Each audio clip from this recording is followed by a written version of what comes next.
gold sound of indie folk and pop, rubber bridge guitars. So you've been hearing them everywhere, whether you've thought about it or not, right? Rubber bridge is not a brand name, right? It's any guitar, acoustic or electric, that's been modified by replacing the stock bridge and saddle with a rubber bridge and saddle. So stock bridges are usually made of hard materials like wood, metal, bone, or a synthetic.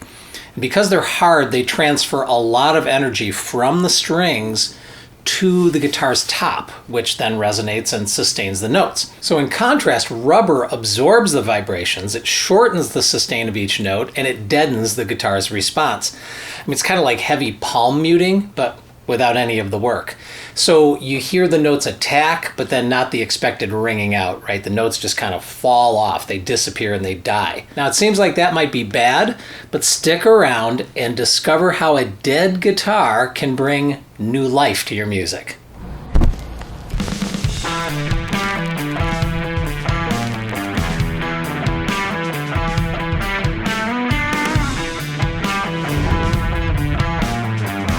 So guitar makers, from boutique luthiers all the way up to the big manufacturers, are really obsessive about sustain and hearing all the harmonics of every note.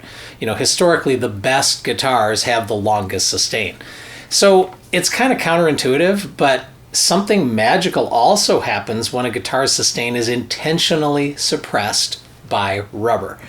Now, the first time I heard the sound, I thought it might be a pizzicato viola or maybe a cello. Could even be a synthesizer with that sort of round attack. Anyway, whatever you hear, you'll probably think it sounds old or lo-fi or retro, right? Kind of like the sound of dead strings that I associate with old blues recordings. In New York this morning, just about 9:30.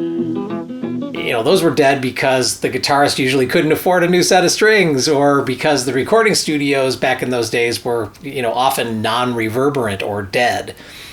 Now, in today's indie folk and pop music, lo-fi is often very high value, because lo-fi is a good way of offsetting the kind of cold and clinical side of modern production, and it gives recording something that feels more earthy and intimate, human. I actually think that's why funky guitars like this one are suddenly everywhere. So I compiled an evolving playlist called Rubber Bridges on Spotify. I got a link in the description. So check out even a few songs and you're going to hear the incredible variety of sounds that a rubber bridge can produce. So this playlist is already over 4 hours of music, and it includes songs from indie folk heroes like Blake Mills, Marcus Mumford, Phoebe Bridgers, Lucy Dacus, Wilco, my personal favorite, Madison Cunningham, and a whole bunch of others. The playlist also has songs from some huge pop stars, people like Olivia Rodrigo and Taylor Swift, Harry Styles, Steve Lacy. So you're gonna hear all kinds of rubber. You're gonna hear acoustic with a pickup, acoustic with a pickup through effects. You'll hear electric, clean, distorted, through effects, you name it.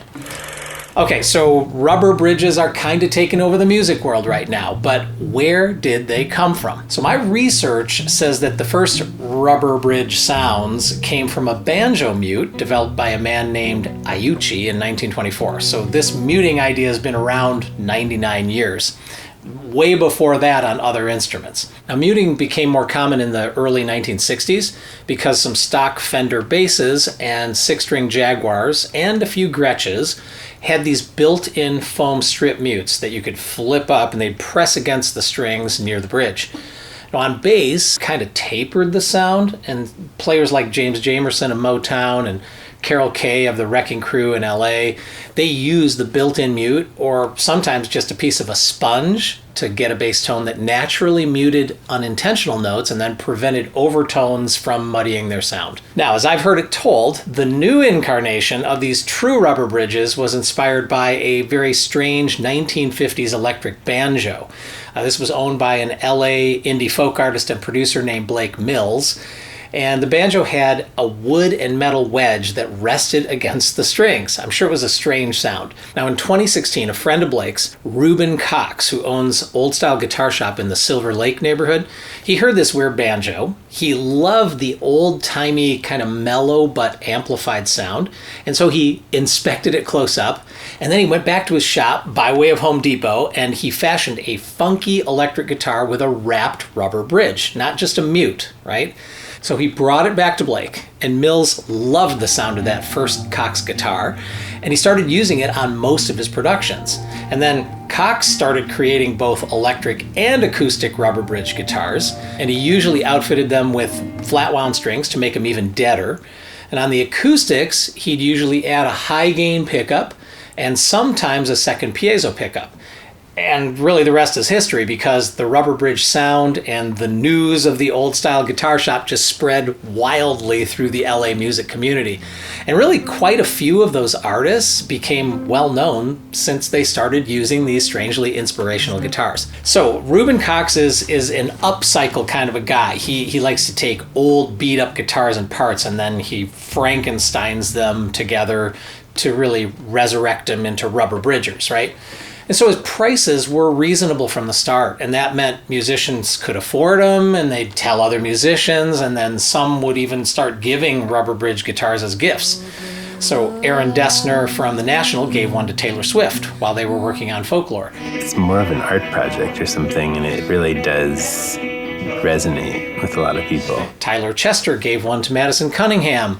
Ethan Gruska has evangelized rubber bridges to everyone he works with, including Phoebe Bridgers. So this whole LA contingent is creating some really deep and interesting music, and it's heavily influenced by the lo-fi, retro, intimate wonder of these funky, dead-sounding guitars. So one reason this trend is becoming a phenomenon is that a lot of songwriters say the rubber bridge really inspires them, because it makes a space for a vocal melody that's different than a regular guitar. You know, because a regular guitar can fight for space because it's in the same frequency range as the vocals. But with a rubber bridge, you know, these notes just die away, and that leaves space for the vocal. So I hope you'll check out the playlist to really hear what I mean and see if rubber bridges resonate for you. Okay, so do you want a rubber bridge guitar yet?